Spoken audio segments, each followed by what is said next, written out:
So welcome to our Lions themed webinar, and thank you for joining. This is the latest in our series of webinars, which has so far featured artists Gerard Burns, Richie Ramsey, Mark Bowman, Ailey Barber and Jamie Murray. I'm sure most of us are feeling delighted about the fact that Lions managed to withstand the ferocity, the power and the skill of the Springboks and record a famous victory, whilst now probably feeling a real sense of apprehension as the Boks pride means we'd expect them to raise their game a notch or two on Saturday. The Lions will have to play out of their skins to win the series. So I'm delighted to say we've drawn a bit of a crowd with, I think, just under 100 guests registered to join us this evening. The plan is for me to host the Q&A for around an hour, and then I'll focus on any questions you've submitted on the chat function. So please do, as we go, submit your questions. We might answer some of them, as we go, and we'll try and answer them all towards the end. So, we've got two top pros with us here, so they might even pick up a question or two as they see them coming through the chat. If I can please ask you all to remain on mute so we get the very best sound quality, that's really, really important. And of course, there's always one who forgets to put themselves on mute and then shouts at the dog or something, so please make sure that's not you. There we go, I can hear one or two out there already. The other thing, you've got the choice of speaker view or gallery view. If you want to see everyone, then select gallery. If you only want to, watch the speaker and hear the speaker, please select speaker view. And for those of you who don't know me, I'm Gordon Wilson, Managing Director of Carbon Financial Partners, and I'm delighted to have with us this evening two sporting greats from Ireland and South Africa. So first, we've Paul O'Connell, an uncompromising second row, Ireland's third most capped player of all time, who captained Munster, Ireland and the British and Irish Lions. So Paul is now forwards coach for Ireland's men's team and also does some TV punditry and runs motivation and leadership events for large corporates. Paul toured with the Lions in 2005, 2009 and 2013, starting 7 tests in a row and captaining the Lions in 2009, the last tour to South Africa. Paul might have started all 9 tests over 3 tours had he not been forced to withdraw through injury. I've also to mention that Paul missed the captain's practice before this event last week, so Bob might have a thing or two to say about that when we get to Bob. On to Bob. So Bob Skinstad, delighted to have here too. Played in the back row as flanker in number 8, past captain of South Africa and World Cup winner in 2007. Bob played against the Lions in '97 as part of the Western Province team, aged only 20, the youngest player on the field. Bob's now based in London as a partner at private equity business Draper Gain. Bob's also a TV pundit and is part of the Lions team on Sky and can be seen on Sunday mornings at 9 AM reviewing the games. If you saw it on Sunday morning, Will Greenwood rather harshly introduced Bob as the sacrificial lamb, which seemed a bit harsh. We're a much friendlier crowd. So whilst Bob's South African through and through, he does have an Irish mum and I think a Norwegian dad, so he does have Northern Hemisphere roots. Had he taken a different route, Paul and Bob could have played in the same team, I think. So anyway, Bob, is that right? He's a bit older than me. Not much. He doesn't look it for sure, but I'm sure he is. Yeah. It's because I avoided all the contact areas that you did the work in, Paul. That's why. Played in the white channel. Exactly. So, and Bob's been immersed in the game of rugby from an early age, his dad keeping some memorabilia for him from the 1962 tour to South Africa and making sure the family watched all the 5 Nations games as he grew up. In those days, that meant waiting for the video to arrive from the UK by post. I think Bob might have some things to say about that as we go through too. It also inspired Bob to rewrite the words to one of the 5 Nations anthems, which was subsequently adopted by his school, Hilton College, where they still sing it today. And Bob will elaborate on that shortly. So to get us in the mood, we first have a short video of Paul's career, kindly put together by the BBC when he retired. So if we can perhaps show that video.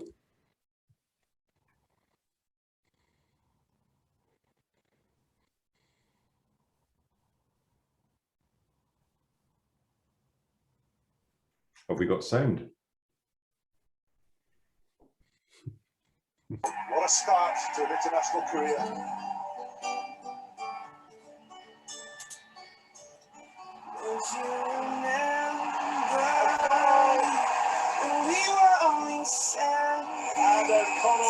That's a great We one. were living our dreams when we were young.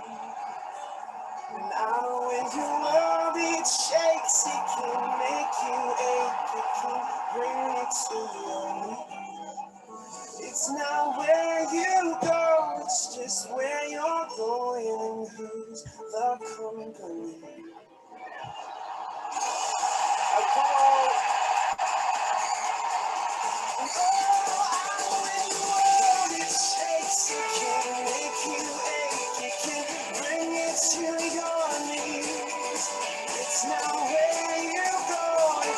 Paul O'Connor emerges and the captain scores.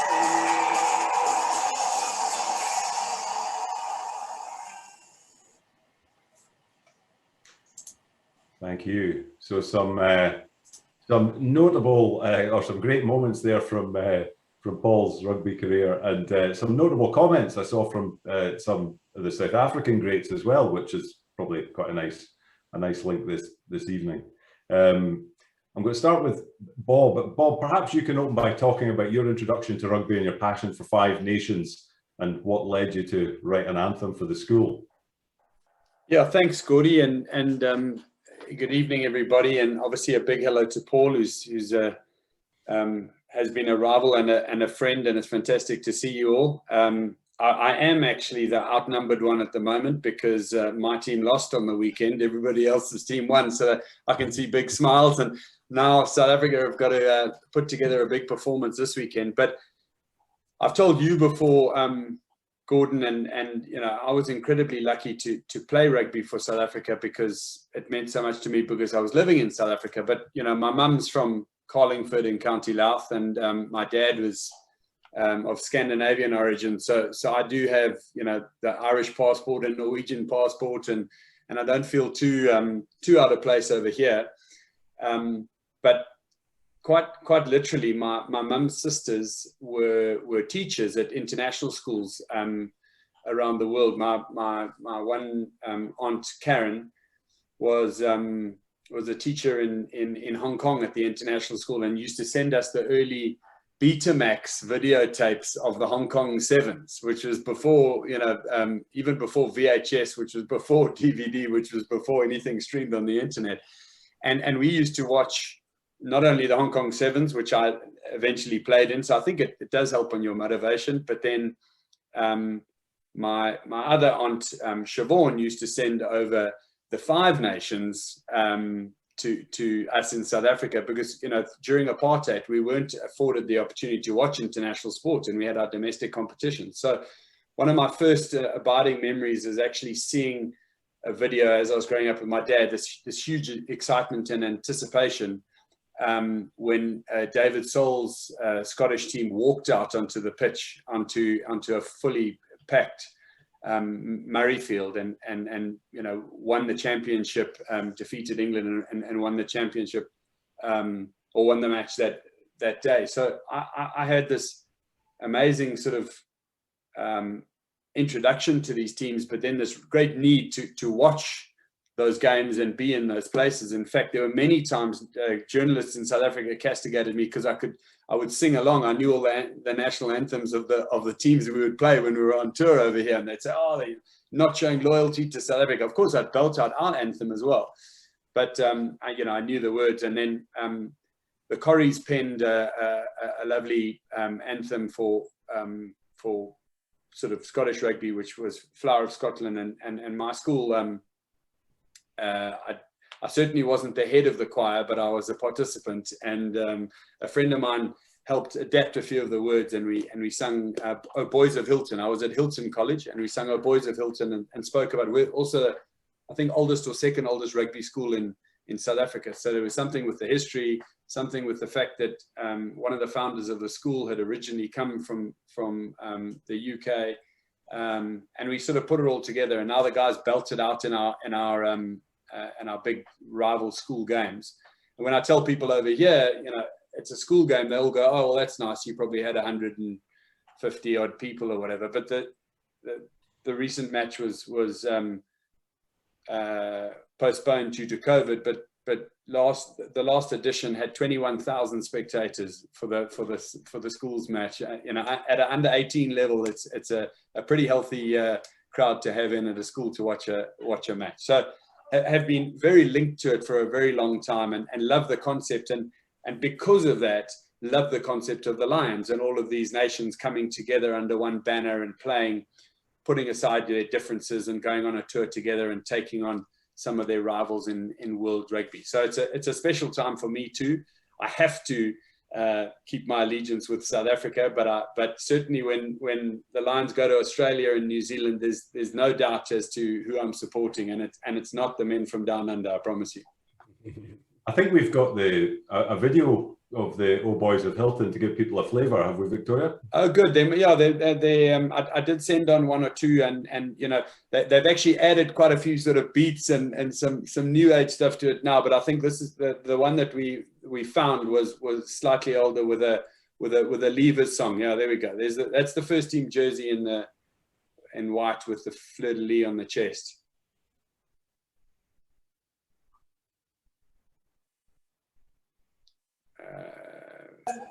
Those days are past now, and in the past they will remain, and we can still play now and lead us through again, that stands against them. Our foes in rugby, and sends them homeward to think again.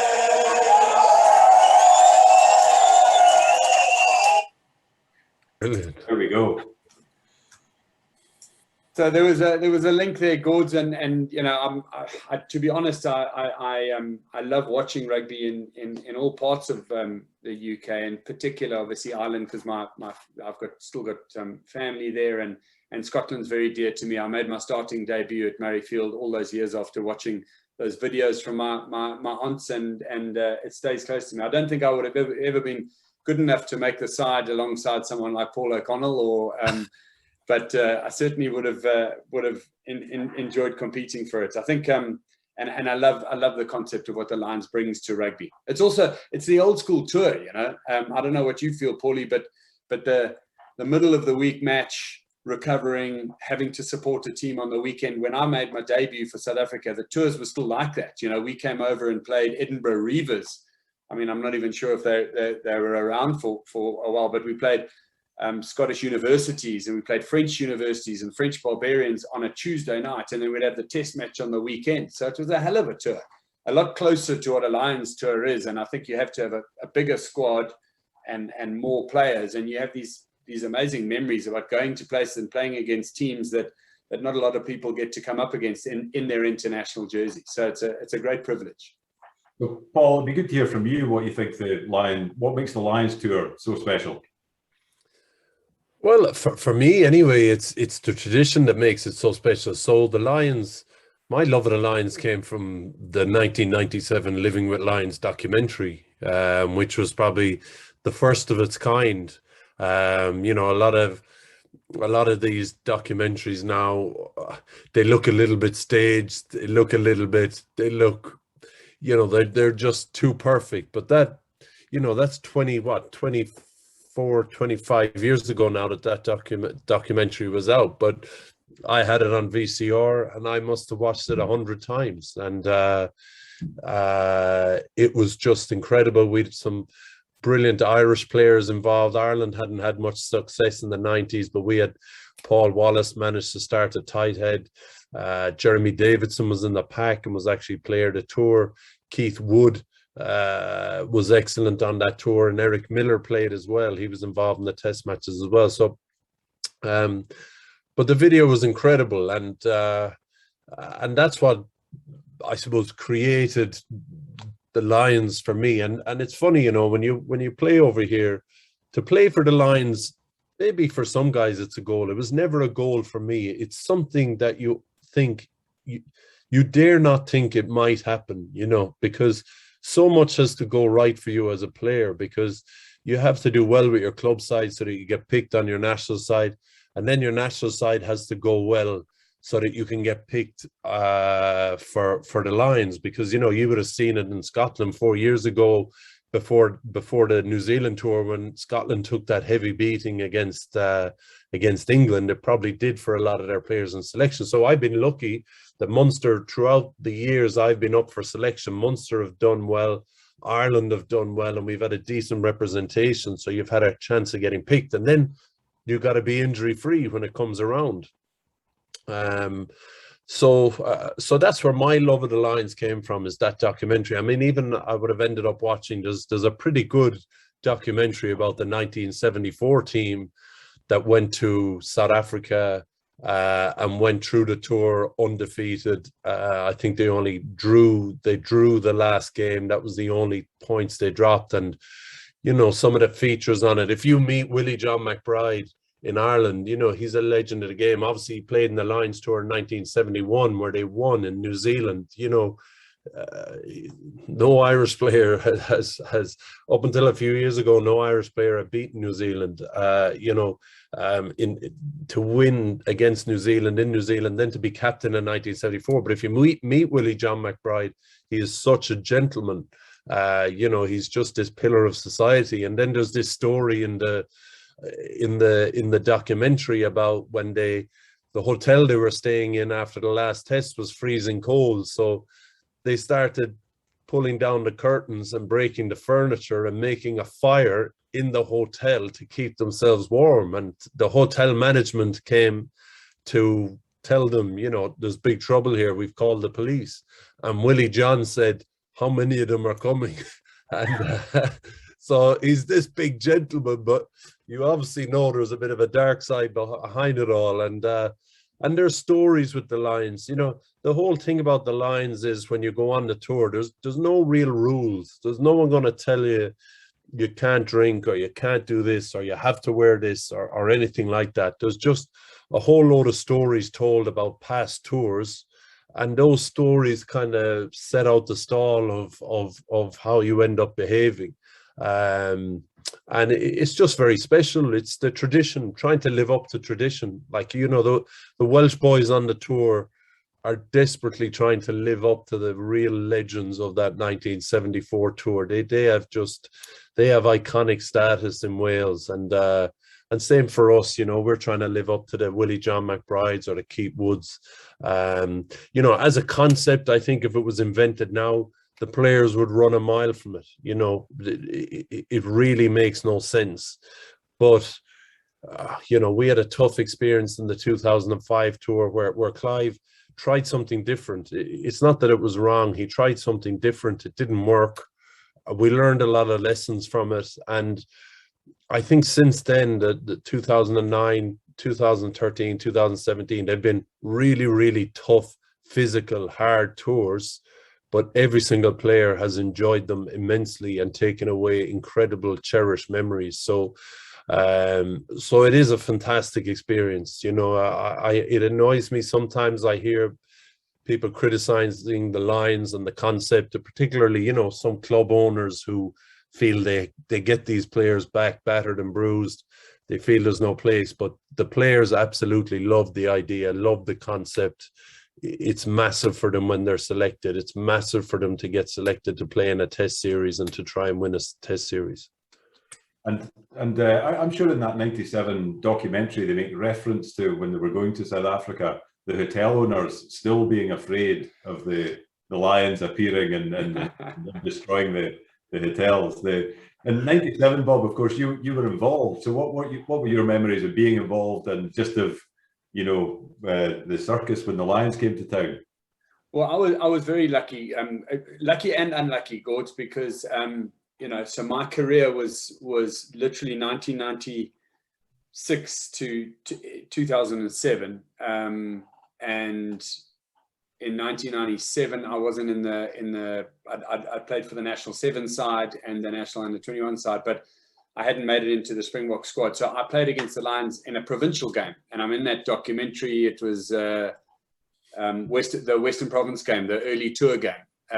So that was my only appearance against the Lions. But the two things I wanted to say. One, I had a fantastic experience on that match, which I'll tell you about. But I think Paulie will admit to this as well, is that the Lions, the concept of the Lions, as rugby went from amateur to professional, it lost a bit of its sheen, because everybody was worried, like those club owners he was talking about. Everyone was worried, what is this going to mean for us? Because we're going to have to give our players away. Now we're paying them, and now it's going to affect our bank balance. And then a bit like the Barbarians went from, the try from the end of the world right up in everybody's minds as this amazing team to play for, to suddenly, you've actually got to give of your time when this is what you do for a living. So the Barbarians almost disappeared for a small period of 3 or 4 years after, but let's say between 97 and about 99, 2000, it was not sure if it was on again, off again. And I'm so glad it's really come back, and it's become a highlight at the end of the year of the teams, and players are made available. But I think that 97 tour just gave the Lions the bang again. They had a win against South Africa, who were world champions. They proved that these countries could come together and play amazing rugby, which they did. And they won that test series. And I really think the Lions sort of brand was then stuck in the public, in the consciousness, if you want, for a long, long time. And obviously recent results have meant that has carried on, which is amazing for the Lions. But there was still that sort of hangover of 74, if you want. I mean, my mum was going through some stuff in our attic. I lost my dad a couple of years ago, and he used to collect all sorts of rugby memorabilia from over the years. And he still had a program from the 1962 Lions tour, which were, that was 12 years before the 74. So you imagine the long wait for him until the 74 Lions came. We talk about the long wait. We had to wait from 97 till 2009, for Lions to come back to South Africa. But in 97, I was the youngest player on the field, and the change room door sort of bashed open, and in walks Jason Leonard. I mean, he's larger than life. We still call him the fun bus, because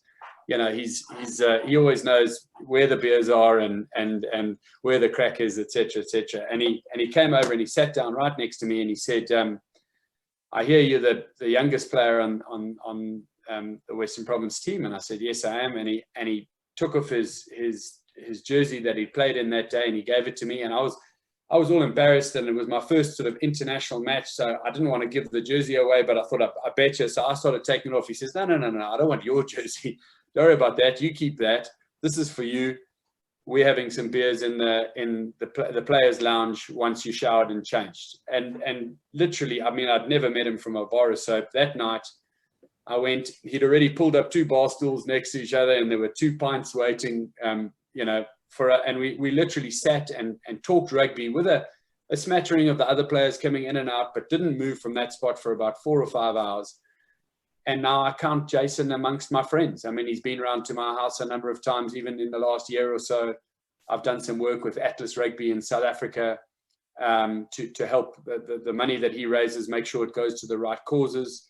And he's there as a sort of I think it's a chairman of the Lions role, but it's basically a curator of that brand. It's the person looking after the fact that people don't change what the Lions is. And I promise you, he cares just as much about William John McBride's antics as he does about the players here today, because he knows that is what the legend of being a Lion is. And I think it's amazing. So it means just as much to the South Africans as well, because they want to play against and beat, but that's what we all want to do. You want to beat the best in the world, and they want to play against and try and beat a Lions team, which is probably the pinnacle of incoming touring teams to a country. So I think the South Africans, particularly myself with my little stories, but also going through that period where South Africa lost in 1997 to a very good Lions outfit. Sure, they won the last game, but they made more of that than they, once you've won that series, I think the Lions were, happy to put out anyone and party the week away. But it really is something that the players cherish, is a chance to participate in a tour like that. And that maybe gives us an opportunity, Paul, to reflect on some of the fun that's been had, on Lions tours, particularly in the amateur days, and talk to, you know, how it's different now in the professional era, and, you know, can the guys still have as much fun, or how's it changed? It's different fun, but they are constantly trying to go back to the amateur days and the amateur ways. So Clive tried something different in 2005, which really did make sense. You know, he tried to bring two different teams, two different coaching staffs, because he just felt it was so attritional that you know, you couldn't actually manage. You couldn't manage to have a traditional old school tour where a guy might play on a Wednesday and then play on a Saturday and maybe sit on the bench the following Wednesday. And it didn't work. You know, we roomed on our own. We didn't share rooms because we had two different teams. We were traveling on different buses a lot. Because of that, also, he one of the things he did was he used a lot of what England did, which you can do with a team if you're staying together, if you've been together a long time. So it's like a separate room for video analysis, a separate room for physiotherapy, a separate room to eat, a separate room for meetings. And these were all things, I think, if you've established relationships with a group of people, probably like the England group he had that won the World Cup, if you've established relationships, if you've established trust, if you're all very good friends, you're all very tight as a group, you don't need any of that stuff. Whereas in 2009, we learned from that and we changed all that. So all the hotels we stayed in all had to have rooms, I suppose team rooms big enough where we could fit everything in. So we ate our meals in the same room that the physio and the doctors were in and the same room that the video analysts were in, the same room that there was a TV with an Xbox beside it. And in some of the hotels, it was quite small, but they just squeezed everything in. So because you don't know people, the more chances you get to interact with them, to connect with them, to build a relationship with them, the better. So you could be sitting down eating your lunch. There could be literally a guy getting a massage 6 feet away from you, and 8 foot behind you, there could be a guy on a video that calls you to have a look at something, you know, and there could be 10 guys around the Xbox having a laugh and a joke, and you just end up in this team room with this lovely atmosphere where people are working, resting, and playing it all at once. Like even one of the things they did in the I think it's the Santon, is it the Santon Sun is the hotel in Joburg, Bobby? Yeah. The Santon Sun. Our team room had a small little outdoor area, and Craig White was the strength and conditioning coach. He installed 3 jacuzzis out there, and you know, he was big into sleep. And if you want to sleep well, one of the things you have to do is you know is one of the good things to do is to have a hot shower, or to get into a hot bath or a jacuzzi before you sleep. So he encouraged that. So I mean, at the start of the tour, you could come down to that team room, there might be 14 or 15 guys all sitting in a jacuzzi, chatting with each other, having a bit of a laugh, having a bit of a joke. So they're trying to create these moments all the time for people to share time. I mean, one of the things they did was they put the gym on the back of a truck. So if we were training in a school, let's say, the truck, it was probably expensive to do. It was probably took a lot of manpower, but the truck would arrive with all our equipment. They'd set up a gym in the changing rooms and pitch side, which is what you can do in South Africa because the weather is so good. We used to get the bus together, which, you know, you'd never think getting on a bus together was really important, but it is on the Lions to get players sitting beside each other on a bus, different people at different times. We get a bus to training together, and then the backs would do some weights while we do lineouts and scrums, and then we'd do some weights while the backs would do some lineouts or some little chip kicks and stupid moves or whatever they do. Makeup and that kind of thing. Yeah, barely breaking a sweat. And then we'd have this 15-20 minute break where our S&C coach, a guy called Paul Stridgen, would make protein shakes for the guys, and he'd make coffee and he'd make tea and he'd be going around with bananas, and there'd just be time for people to talk and discuss things. Then they used to roll out a box with a TV on it. TV would come up. We'd have a 15-minute meeting. We'd train for 45 minutes or an hour, back on the bus, and we'd be done by lunch. We'd have lunch together, and then we'd have the afternoon off. They wanted people spending time together, doing things, doing activities. So they put a lot of thought into figuring out ways for us to spend time with each other and build connections, because that's what we didn't have in 2005. And that is the glue, really, that holds the team together. And in fairness to Gatland and Surrey and McGeechan, they were willing to sacrifice us being a little less prepared technically for us to be tighter as a group. I mean, I remember one of the first speeches our S&C coach gave, a guy called Craig White, brilliant strength and conditioning coach. He just held up a sachet of Diorolite, which is for rehydrating you generally after you get the runs, I think. But he said, look, he said, this is great for rehydration. He said, we want you to enjoy each other's company after games. We'd love for you to go and have a few beers. Just do me a favor and drink one of these when you come in at night. And I mean, if you're Irish or Welsh, you don't need a second invitation to do that, you know. And it's one of the things that happened on the tour is we went backwards almost to a little bit of a barbarian's ethos, not in how we played. We still played very tight rugby where we were trying to win the test matches, but we tried to have more fun. We tried to relax the professional side of it. We tried to have a few beers together, and it worked in 2009. We didn't win the test series, but I think people identified with how we played. They identified with the fun we were having, or seemed to be having for sure, on the tour. And it's great, and it's kicked on, and that's why I think Warren Gatland has been kept on for the last few tours. He's a real good formula. He does the lines well. He does the lines very well, and he puts that relationship piece at the front of the whole experience. Bob, I'm just wondering, what's the South African camp like? How's that run? How do you get your guys together? I think Gord's, you know, the traditional tour that we spoke about earlier was very similar. You know, Paul would know, you're in a foreign country, it's you against the world. You've got to do what works for you. You've got to do what makes your team optimal. You have to, especially if you've got a tight sort of understanding of what you're trying to achieve, you have to have a little bit of the secret sauce of success, which is about enjoying yourselves and your time with your mates. But I mean, these days it's a lot quieter than it used to be in sort of post-match fine sessions and those kind of things.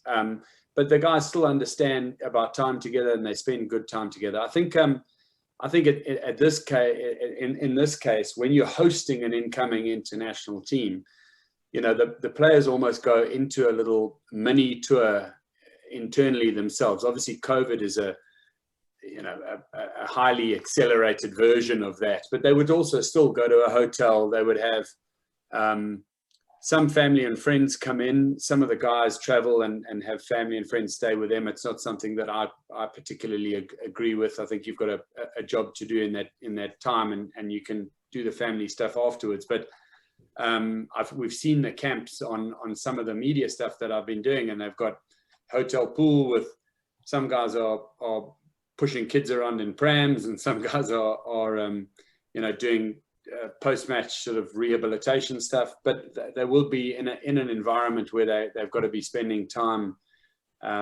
together for a long time. So you've got to make it as comfortable as possible. Certainly when we went overseas, like Paul said, I think Woodward got it wrong, but he was experimenting. He was trying to be optimal with two different teams. He probably had sort of win at all costs in front of him, and then he tried to do it his best way. But like we've learned about the tours of old, it wasn't necessarily the number one athlete who was up front there, but he was the guy who would keep trucking after 8 weeks on tour with, you know, good and bad. He'd be the person who'd be the first one next to you, whether it was a fight in a test match, taking a tackle, or a fight in a bar somewhere. He'd have your back, and that's the kind of person you want to play the test match with.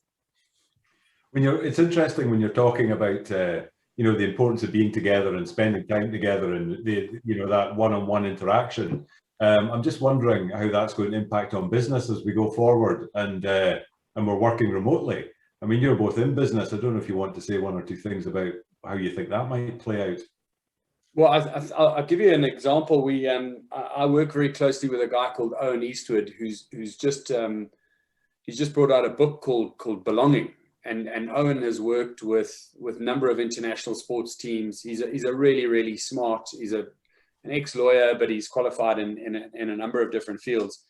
And he talks about how we've actually got a neurological link to our teams and families, and the sort of the concept of your tribe, you know, being everyone's got a role in the tribe and you all look after each other, etc., etc. And he says that, you know, the modern influence of COVID has just absolutely shattered that. A lot of people really need their friends. They need an arm around their shoulders. They need a pat on the back. They need even a bit of banter or a word or something. And that's their sort of link to the world, you know. And he says there's a prevalence of serious personal reflection and depression, and it's quite difficult out there. I mean, I think these are things that people are thinking about more and more. We've seen so many more athletes come out and say, you know, nobody really knew what I was going through, and this was a big negative thing in my life. I'll be honest, I think if you've got to think, we have to think about that in business in the world, but these tours are in a way like the tonic for that. You know, for me,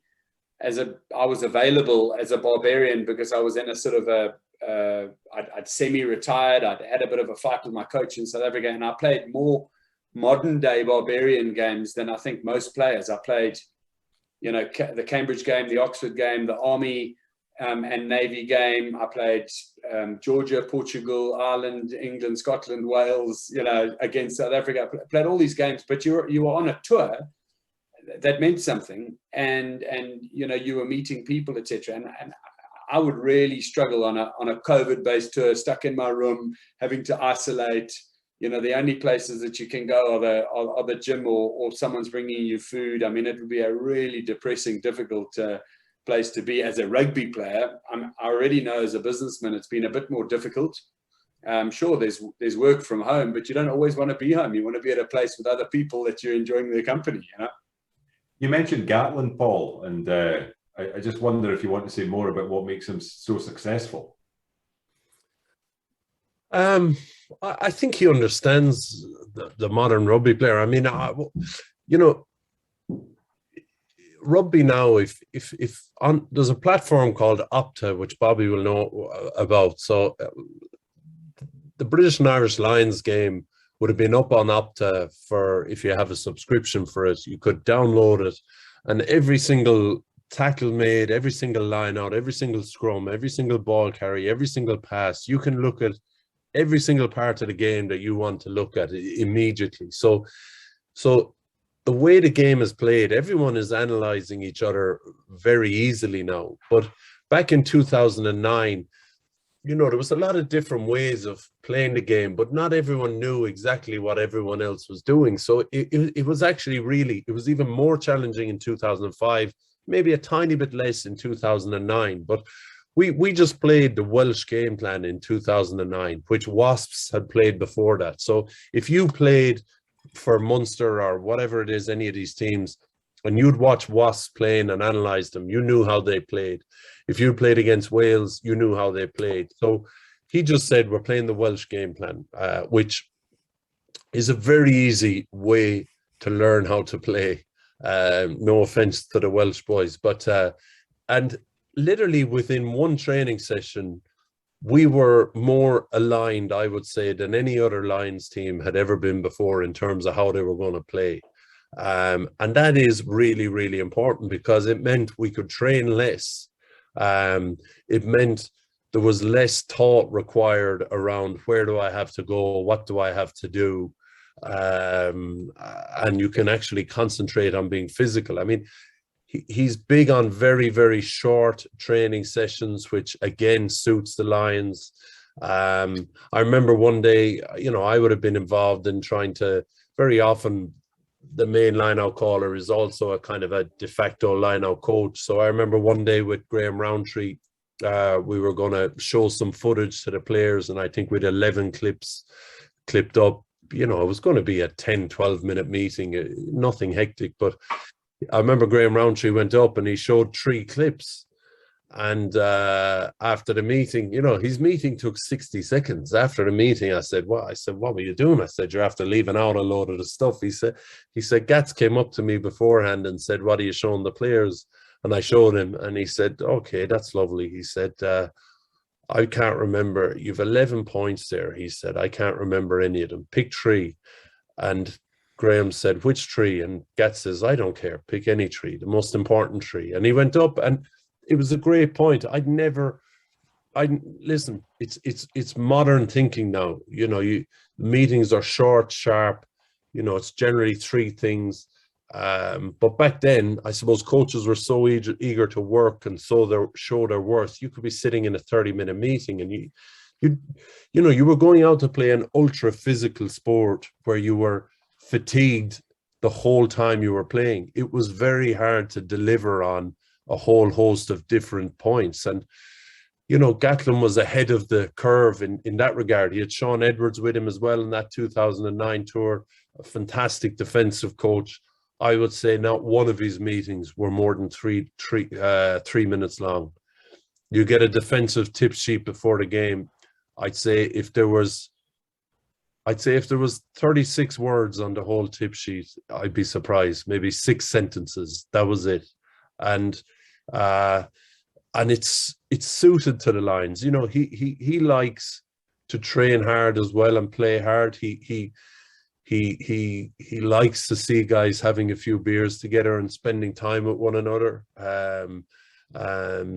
And he's into the simplicity of the game. You know, the simpler we can make this ultra physical game where guys are constantly fatigued, under pressure and under stress, the simpler we can make it for them, the better they will be. So that's for me is why he gets the Lions right. I think, you know, he's very conscious as a Kiwi coaching the Lions as well, to respect the traditions. You know, we get fantastic people coming in presenting the jerseys. I mean, I don't know, did you ever come across an S&C coach called Bobby Strigen?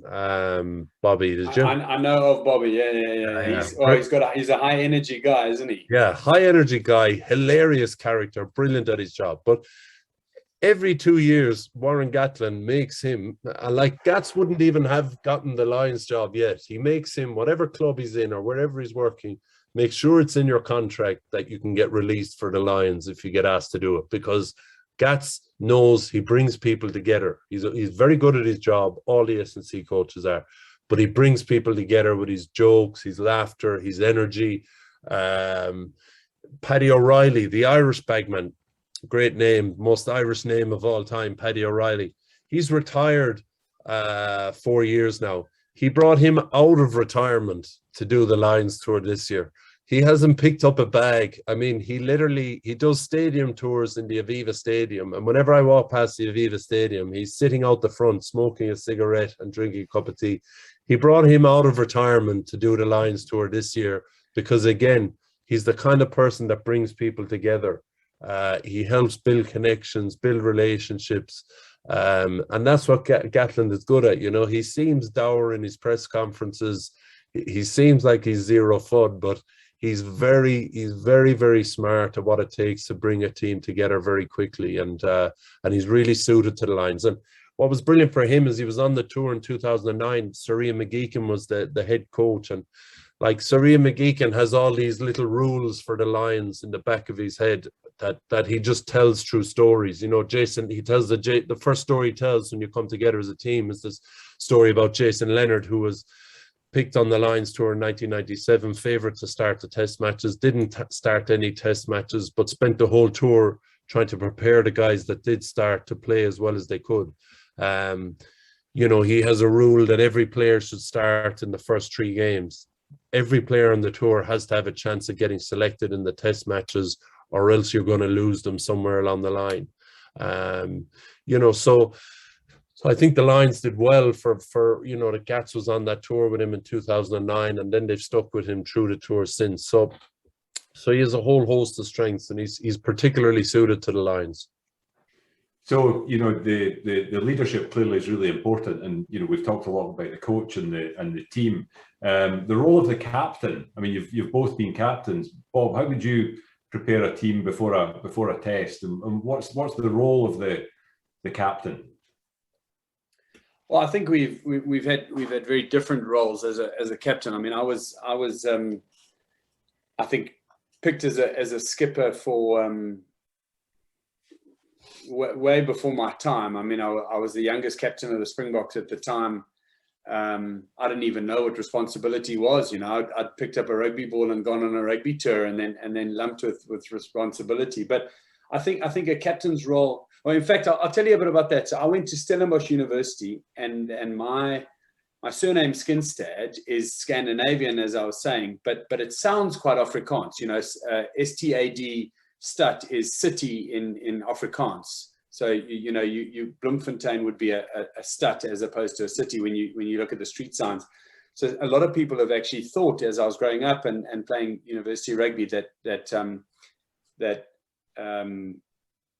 my surname meant that I was Afrikaans speaking. And I went to Stellenbosch Uni, and I think that's what happened with my under-21 coach. And he thought that I was the quintessential sort of Afrikaans kid. So we got into the change room. I was picked as captain of the juniors side after literally being at Stellenbosch for a week, and we had this whole series of trials matches. Anyway, get into the circle, and he says, "Okay, Bob, kom ons bid." And kom ons bid in Afrikaans means "let us pray," and it's a big tradition in Afrikaans schools that you pray before a match. Now, I'm not particularly religious myself, but I can imagine, if you were going into a full contact rugby match, it's a good time to at least reach out a bit, for some protection. And all the schools and universities that speak Afrikaans, they get into a circle and they take a knee and they pray before a match. But I had no idea what he was talking about. And the captain leads the prayer. So he's looking at me and he's gone, "Kom ons bid, kom ons bid." And I thought, maybe he wants a bit of a growl. Maybe he wants someone to be a bit sort of more physical. So I had a Kobus Versace, who actually played over here for Saracens. He was my tight head prop, and I walked over and I slapped him in the face, and I grabbed his shoulders, trying to be all sort of rah. Not really, I was way out of my depth, not really knowing what was going on. And he says, "Kom ons bid." God, and I started sweating. I just missed the whole instruction. And my mate, whose mum was Afrikaans and his dad was English, was on the wing. And he was sitting next to me. He was from Northern Natal, Wayne Munn. He actually played in Ireland a bit for Connaught, I think. And Nampi or Wayne Munn said under his breath, he said, "Let us pray." And the realization, I realized how wrong I'd got it. And I said the first prayer which came to mind, I said, "For what we're about to receive, may the Lord make us truly thankful."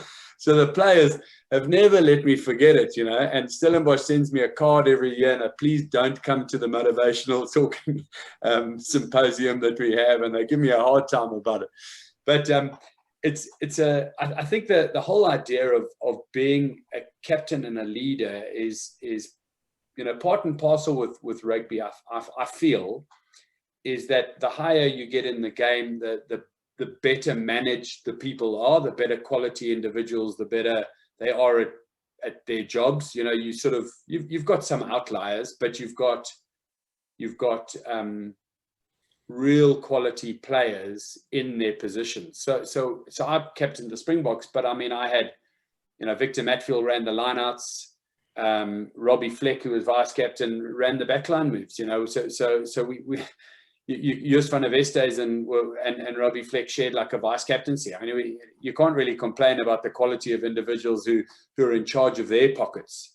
And I think sometimes in South Africa, because we did have a big gap in the international exposure around the world, I think some of the players came through quite a, the sort of the coaches had been either teachers or involved in that. So it was a bit sort of dictatorial. And then as we went through a stage when they were slightly more open, Nick Mallet came through, and he was quite a free thinker, and he wanted players to manage their part of the game and to be able to sort of responsible for their own lives. So it became more so that you would have not people sort of looking for the coach for instructions. They'd be ready as part of the game plan. Like Paul said, you just want a cheat sheet for stuff you need to remember, because you've all decided on it as a group anyway. And therefore the captain's role is more about talking to the referee, shielding the players when it comes to media and press conferences, and having a strategic alignment with the coach and the senior players in your squad. And we'll need to talk about the games, obviously. Before we move on to what we think of this Saturday gone and maybe look forward to next Saturday, Paul, is there anything you want to add about the role of the captain and perhaps what you'd be thinking about as we look towards the next test? Yeah, I presume it's the same with South Africa. You know, there's so many, when you become captain of Lions, so many legends have gone before you. And, you know, I suppose media, or maybe the way we tell the story, would have you believe that any big test series win is down to that great character and all the decisions he made. So unless you're mature enough to realize that isn't really the case, you know, unless you really need to understand and understand yourself, I think. And the best advice, I remember Declan Kidney when I first played for Munster, and it was before I ever became captain of Munster, and I was only picked to play. You know, he would have just, he used to say to all the young players, he used to say, be yourself. You've been picked for what we've seen you do, so you have to be yourself, and that's the only way you can play well. And I remember getting the same advice when I became captain of the Lions, because, you know, I have a really thick Irish accent, and you know, I would have been a little bit conscious of that, and Declan Kidney would have just said to me, you have to be yourself. And my way of captaining, I'd be quite emotional, quite a passionate guy, but there will be guys that will pick up the other parts that you miss out, and you need to find them and make sure that they're doing that as well. I mean, even when we speak of the Irish accent thing, we used to have a line out, it was a 1-3-3, so we used to call it 13. So, and then we had other lineouts, the 3-1-3, we used to call that a 31. And obviously Irish people, we don't pronounce our THs, but we were in training, and I'd be calling the lineouts, I'd be saying it's a 31-78 or whatever, and the English boys would be asking me 5 times, 6 times to repeat the lineout calls, and I'd be like, I remember saying to some of the Irish lads, saying, are they thick or something? I said, like every training session now, they're asking me to repeat the calls. And he said, it's because you don't pronounce your THs. They think it's hilarious, you know. And once they started slagging me about that, then it just broke the ice. But, you know, if you try to be something different, if I started trying to pronounce my THs, I wouldn't even know where they're supposed to go. I'd be putting them in the wrong places. But you have to be yourself, and you got to, you know, I think you got to show people what it means to you to play for the Lions, how important you feel it is, and I think young people identify with that. I can only imagine what it's like for the young players to be on a tour with Alan Jones at the moment. I mean, I was on that tour with him in 2009. He couldn't lift weights in 2009 because his shoulders were so banjaxed already. And here he is 12 years later, still playing, but also he's after coming back. I'm sure he didn't dislocate his shoulder, he subluxed it or whatever, but his shoulder can't be that good. And here he is playing. And you know, he's one of those guys that it doesn't matter how much he wins, I'd say. It doesn't matter how much he gets paid. He's just highly motivated to play rugby. And I'd say he's quite an inspirational guy to be around. And you know, the other thing about captaincy now is as well, back then, and Bobby might disagree or agree with it, emotion and passion was a massive part of it. And the captain had a massive role in creating this highly emotional, passionate environment. Whereas now, being technically right is a massive part of it. And just the emotion and the passion, it's the icing on the cake. It isn't a cake without it, but it isn't the whole cake anymore, you know. And that's a coach, that's a captain's role has changed a little bit, you know. It's really about your example. It's about your, I suppose, attitude and helping people come together and bringing people together. And if you can tweak the emotion and passion piece towards the end of the week, that's really important as well. But it isn't as important as it used to be back in the earlier days. Okay, and I think we'll go to Bob for thoughts on Saturday's game just past and what South Africa needs to do to get level this week. Look, I think it was a game of two halves. I mean, it's very apparent when you relook at it. South Africa did a lot of the right things in the first half and did a lot of the wrong things in the second half. I think the Lions played in a sort of a very accumulative, attritional game. I don't think we've given them enough credit to say, mistakes South Africa were making in the 65th and 67th and 70th minute. That they weren't all South Africa's pure mistake. They were there because of the pressure of the Lions. The Lions hadn't gone away. They'd put in the tackles. They'd put in the carries. They'd consistently been there. So I think it was a really good match to watch, as in a sort of a way up of two heavyweights, and the different sort of ways they went about the game. I did feel South Africa, didn't quite get the bounce of the ball, and they could probably turn around and say, well, here's an opportunity where we might have, had some better luck or whatever it is. But I looked at most of those decisions, except for some of the ones the referees missed. I'm talking about the tries, etc. I think they got those right. I don't think those were tries, so I'm not going to whinge about those. But I think there were a couple of penalties when 8-1 penalties in the second half is going to affect any game. It doesn't matter. You could be playing the All Blacks against Croatia and it's going to affect how the All Blacks play because you're going backwards.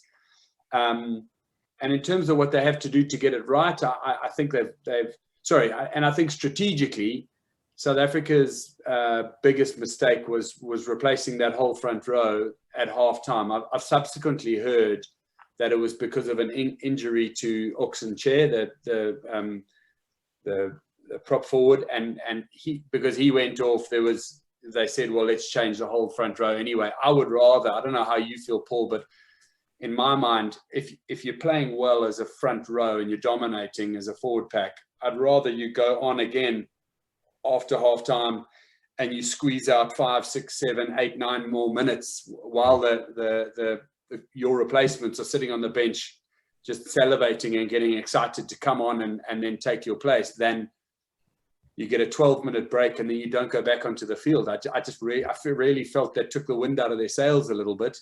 The Lions then had a fantastic kick receipt, box kick, recovery, penalty, driving line out, try, which was an amazing sequence of events which just changed the game. And after that, I felt, they've got this wrong. So all credit to how the Lions stayed in it and how sort of attritive they were. It is a game of attrition, we know, but they just kept knocking at the door, and by the last 15 minutes, South Africa had more mistakes in them than the Lions had in them. So that was seriously good for the Lions. How do they change it? I feel they can't make those mistakes again.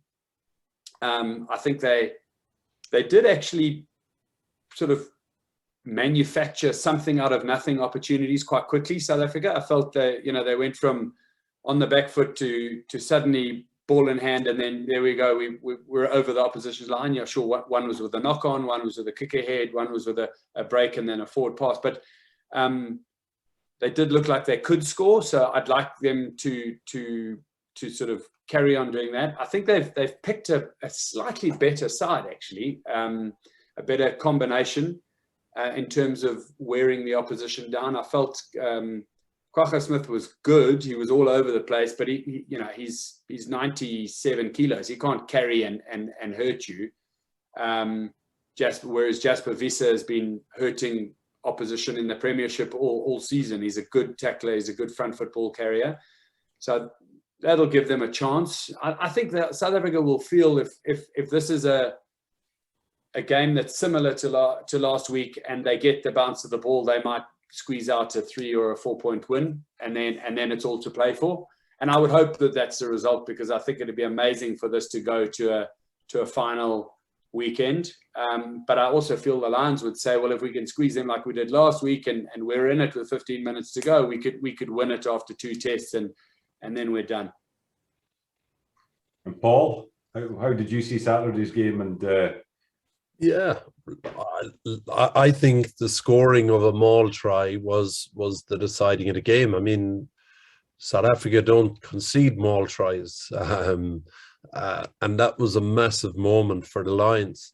And I think Dwayne Vermeulen really is a massive loss in what South Africa do. I mean, there's some incredible images from the Rugby World Cup of South Africa's maul, where they constantly try and get Dwayne Vermeulen in a lifting position where he finishes as a lifter.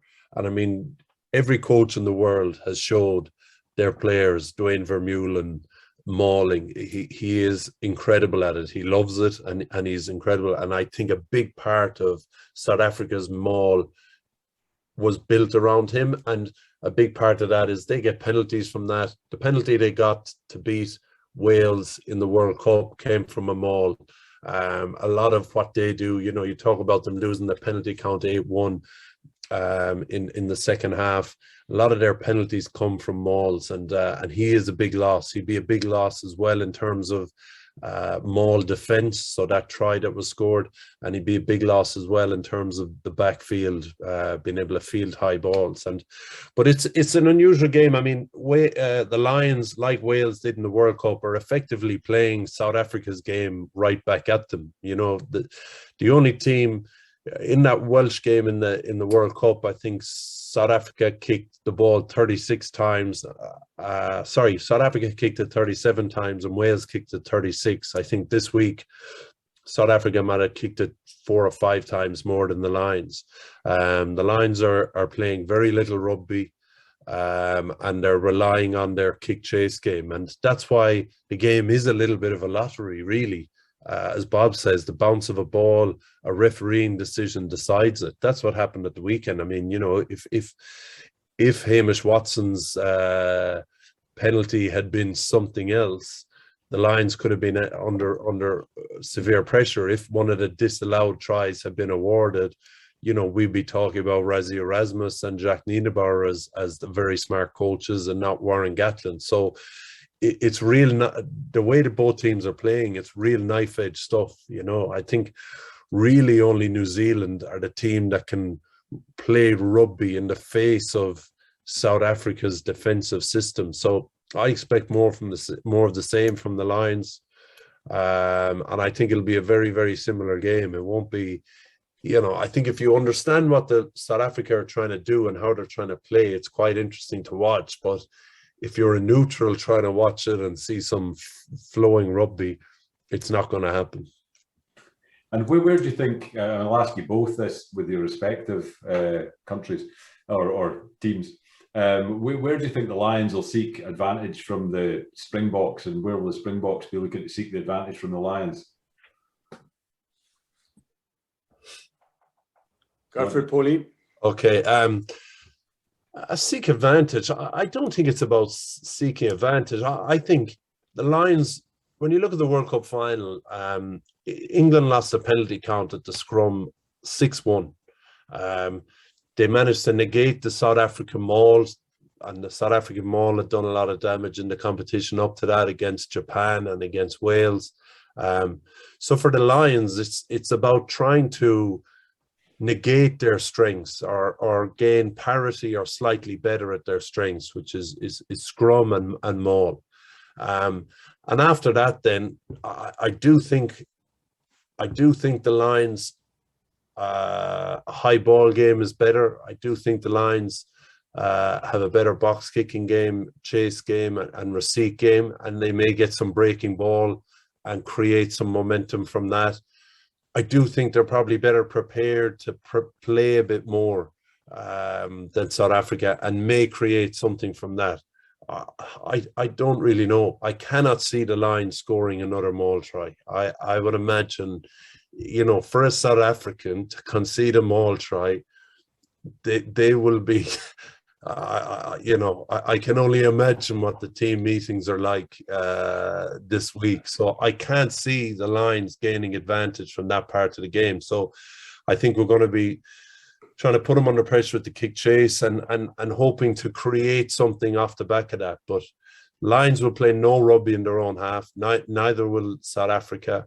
And I'd say we could be looking at 72, 73 kicks again at the weekend. It's not the kind, it's probably the kind of rugby I enjoyed. It's definitely not the rugby that Bobby enjoyed.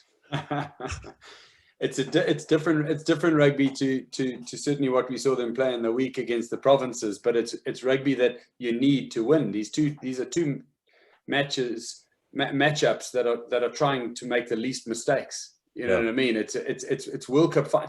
Every single thing you do. I mean, if you think about it, anyone who's ever played any sport, if you think about a match where something meant something to you, it doesn't matter if it's a high school match against your old rivals or whatever, and you're the kicker, or you're in the line out or whatever it is, all week your family has gone to you and said, oh, good luck. You know, they've built the pressure up. You take that pressure and just multiply it by a solar system, you know, and that's what they're feeling on the weekend. So the first guy who puts a ball, you know, Conor Murray's first box kick, he's been thinking about since he got told he was picked.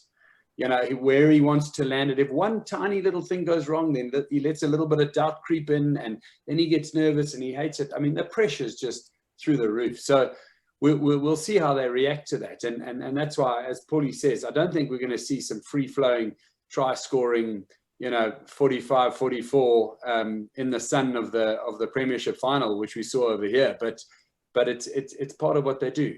One other area where I think there will be a bit of pressure is that South Africa are going to monitor more. They're not going to let people break away out of tackles, etc., and be isolated for that steal on the ground, you know, give away those penalties. So you'll probably see a sort of a jackal type person. They'll try and look after that ball on the ground. So you'll have people following the ball carrier quickly to blow away.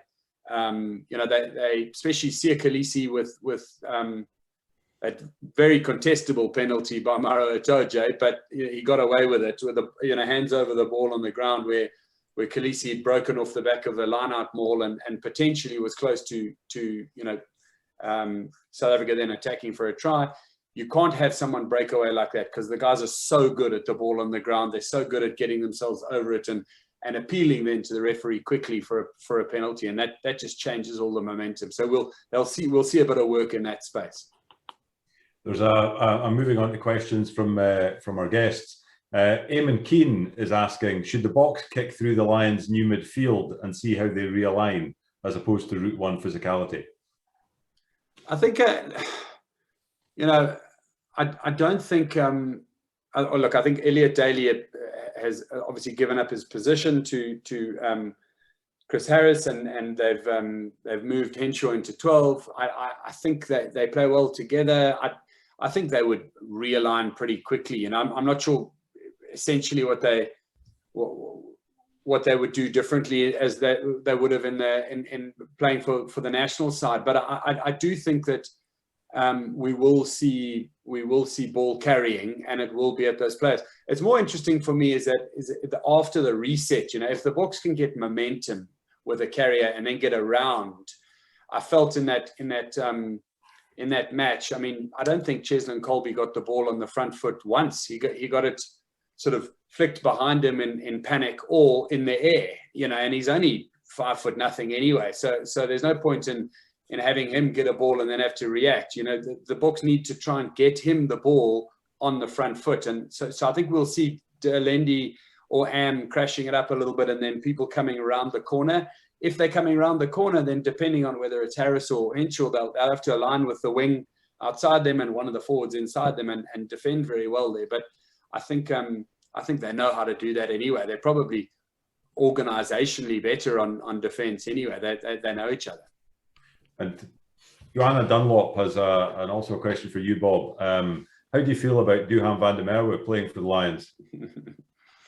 It's a fantastic sort of Scottish surname, that Van der Merwe. It's a funny one, you know. I'm delighted for him that he's managed to represent a country on international scale. There's a set of rules if you qualify. Like I said, I've got an Irish passport. Does that make me less of a person if I play for Ireland because it came through my grandparents? I mean, I also qualified for Zimbabwe, but I wasn't trotting out to play for Zimbabwe. I was born in Zimbabwe, so I'm quite open about it. If you qualify according to the rules, then you should be able to play. And a lot of guys have made the move. I'm delighted for Duhan. I think he's a seriously good rugby player. He's big, he's fast, he's strong.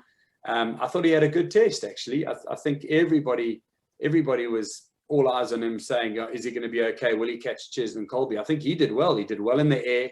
He made some big hits. He was effective in and around the ruck and tackle area, and defensively, no one smashed past him, or drifted past him. So I think I could see him humming away the South African national anthem. He certainly knows the words. Put it that way. He's played for South Africa at under 21 level, but it just adds to this entire spectacle. Paul, have you any views on that? Look, we had CJ Stander up here that came to Munster at 22 years of age, fresh off the farm, and stayed here for 10 years. I mean, he was more committed to play for Munster and loved the place more than any other guy that grew up playing here. I mean, and that is the complication of this rule. I mean, I think it's good that the rule has been pushed out to 5 years. But when you see guys like CJ, I mean, just an incredible person, and was very, very proud of what he did. He was told in South Africa, and you can say it's probably wrong, that it should be about the best of us versus the best of them or whatever, but you should have seen how proud CJ Stander was to play for Ireland, proud of what he'd done, the journey he'd gone on. He some of the stories about his first month here where, he'd never traveled out of the country before, and trying to figure himself out here, and all the challenges that went in here. He arrived with his fiancée. They later became married. They've a lovely daughter now, Everly. And I think when you get to know people who have been on the journey, it really complicates the black and white nature of the discussion. So I was surprised to see Duhan van der Merwe picked. I thought Josh Adams had done enough, but I think maybe when they picked maybe a lighter centre pairing, that they felt they needed a little bit of power, and he's done well. Gatland has always favoured big, powerful players, in particular big, powerful wingers.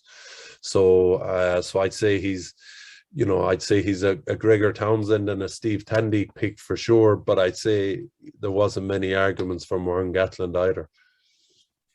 Okay, I've got another question from Eamon Keane. How do the Lions manage working with players who take coaching in different ways? Some pick it up from a sheet of paper, others need to hear it. Some, like James Lowe, might need to walk it through. How do you blend different coaching needs? They do it all. So they walk through it. They look at it on video. They write it down in their own notebooks. There'll be a playbook with the plays that they can look at. A coach will describe it. They might watch another team doing the play similar. They'll hit all the different learning modalities throughout the week, and that's how players learn. Some players need to write it down in their book. You'll see them beavering away. Some players actually need to sit down with the guy that's going to be beside them in the move, and they need to talk it through. Another guy needs to walk out in his tracksuit bottoms and runners with 2 or 3 other players, and he needs to walk it through that way. They hit all the different learning modalities. They don't just. I know that when Ronan O'Gara was in the Crusaders, they had a big long list on the wall of all the players with a little coloured dot beside each player, so that they knew how each player favors, how he favors to learn. Whereas I think most teams now, they just hit all the different modalities, and they trust the player as well to go after the modality that best suits him. And we've got a lighter question, perhaps, we've got another one coming in, perhaps, but I thought we might finish on this one. Barbara Richards saw Bob play golf recently in the Atlas Golf Day, and is asking who would win between Bobby and Polly. She's never seen anyone more competitive than Polly. Definitely Paulie, I think. I don't know. I love golf, but I'm a golf tragic. I play it a lot, but I just don't get better. It's one of those games where I'm not putting enough time in the small stuff, the chipping and the putting and all that. I'm going for a booming drive, but it's always into 3 fairways away. So I love it. I saw a picture of Stephen Ferris the other day at a beautiful golf course. So I don't know. I'm sure that the team and a couple of guys play it, Paul. I don't know how much golf you play, but it's certainly one of those things that I've never got down to the single figures of the O'Driscolls and the like.